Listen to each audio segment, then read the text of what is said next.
and then after that, I was off for 12 years. I did real estate and commercial real estate and many other types of businesses. And then 3 years ago, I was getting fed up what was happening in Canada, so I decided to try to see if I could get back and get things working again for the community. So I was elected again, but now to the new city of Ottawa.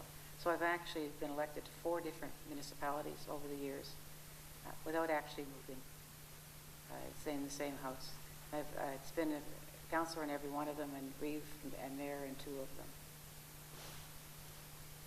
Okay, so at this point, would you like to talk about the city itself right now, what's happening, and what your future in politics is going to be? That you have some work to do right now, that you're still working on, and for you, the future, though you've considered other possibilities of because public life is important to you, you feel you have something to give and to serve, and that at this point you feel that this is where your skills and talents and treasures can be best used, and you are, that you're going to be remaining at the city level, however you want to word that for yourself. Well, being involved in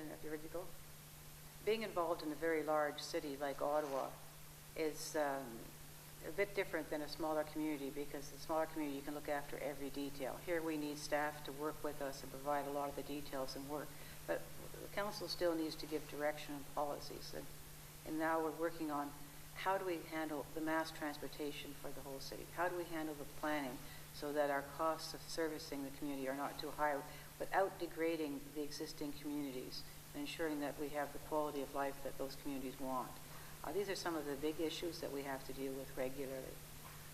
I've been asked if I'm going to run again, and I said yes, I am, because I found that when I came back into municipal politics, it felt very comfortable, that this is something I knew something about, that I could deal with. I knew my community. Other levels of government are much more remote from people. They don't do the types of things that affect your day-to-day life. If you're in federal or provincial politics, you don't get calls about why isn't your snow plowed, or why is the arena not open at 6 a.m., or why are you putting our fees up, or why is the garbage not being collected in time. All of these things are day-to-day parts of living. And that's one of the benefits of being involved municipally. So if anybody asked me, even offered me something at another level, at this point in my life, this is what I like to do, and I think I can do a better job here than elsewhere. One of the things that we had happened early on was that when the Queensway was built, it had quite an impact on the community. And the children from going to the Earl of March High School used to walk across the fields to get to the high school. And then the Queensway was built in that field. Well, the students didn't stop. They ran across the Queensway, which was extremely dangerous. So we were trying to find some way of getting them across more safely. And I found out that the province had a policy that if they built a new facility, a new Queens thruway that cut a pedestrian way that were at least 300 people a day used, they would pay to build a pedestrian overpass. So I asked them to build one, and they said no. So after asking several times, I went down to see the Minister of Transportation. I brought with me an air photograph that was taken the year before the Queensway was built that showed a distinct path going across. I put it on his desk and said, see, there's where the kids were walking across. And he looked at it and said, looks like a cow path to me. So we had a bit more discussion. Finally, they did agree to pay half.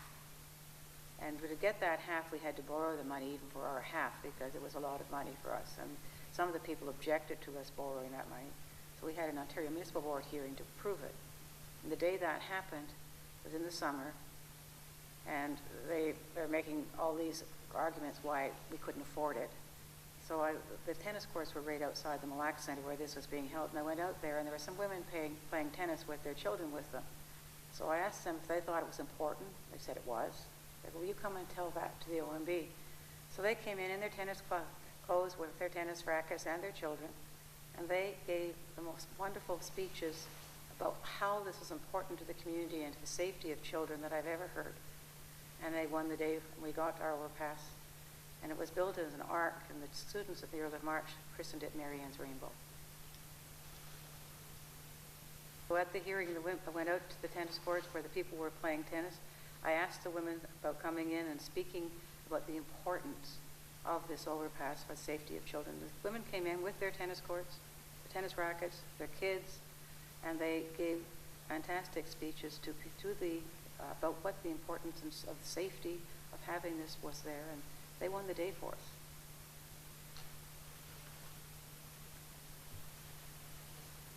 I'm so glad that you're all here tonight to celebrate this big, important anniversary with me.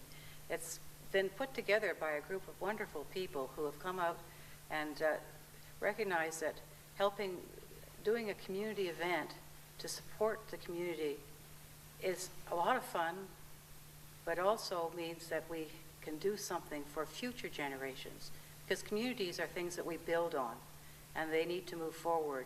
And this event is not but looking backwards, although it's celebrating a period of time, but it's but looking forwards to seeing what we can continue to do to create the best community that we could have.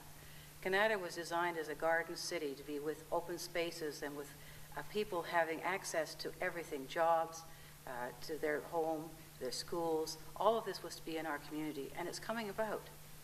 And what we're doing with the recreation complex and having the youth programs in there is filling in some things that we need as we grow. So it's really wonderful that you've all come tonight, and I really want to thank those who worked with me to put this on, in fact did all the work, and I ask you to continue to support the types of things we're doing in community, because that's the way we'll all continue to build communities together.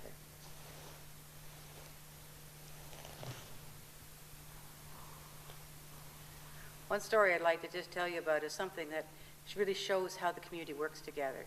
The year I moved to Kanata, they were talking about having a library. And the next year, they started in a tiny room in the community center, all donated books, all volunteers. And a year later, the first year I was on council, we actually built a building to house a fire hall and a library in the corner of Terron Road and Penfield. And that became the library, and we had a couple of paid staff, still many, many, many volunteers. And then as we outgrew that one, then we built a larger library then attached to the Mille Lacs Center, which is the library we use today.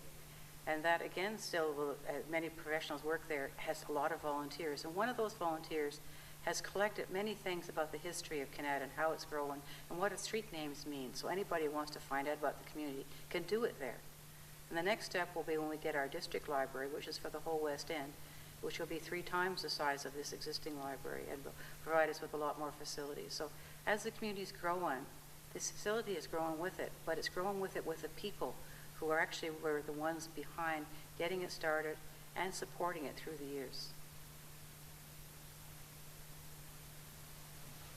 Good.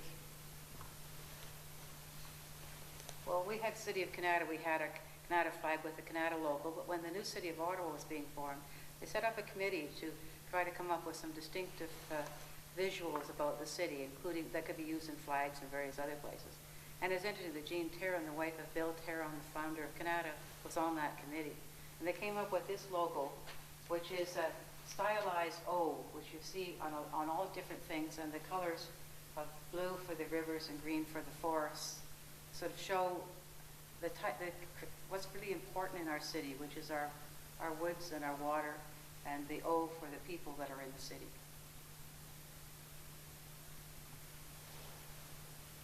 So the meaning of the flag sort of is the blue for the water, the green for our forests and green spaces that are important in our city, and the O with all the different angles represents all the people of the city that form a great city.